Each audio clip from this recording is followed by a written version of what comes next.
More than 50 First Nations in Manitoba have at least one active case of COVID-19, and more than 20 First Nations have at least 10 cases of COVID-19 out of 63 First Nations in the province.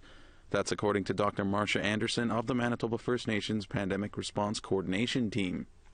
As of January 13th, there are currently 3,252 active COVID cases among First Nations people in Manitoba, both on and off reserve. We have significant amounts of COVID in the community right now.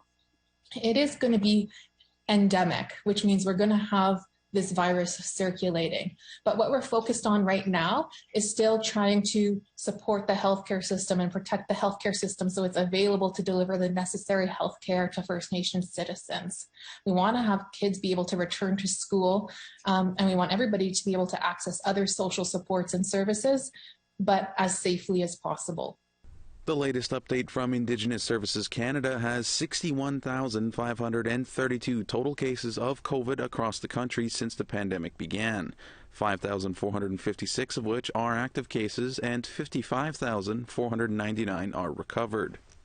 British Columbia First Nations have seen a total of 6,871 cases. Meanwhile, Alberta has been the hardest hit province with 15,485 total cases. But Saskatchewan and Manitoba are rising quickly with a total of 14,102 and 14,266 cases, respectively. Rounding out the country's numbers among First Nations is Ontario with just under 6,000 total cases, Quebec with a little over 3,800 cases, and the Atlantic region with 975 cases. Patty Haidu, Minister of Indigenous Services, says variants are hitting communities hard. Health systems and communities right across the country are strained, and more infections means more people in isolation, often significantly threatening essential activities and services.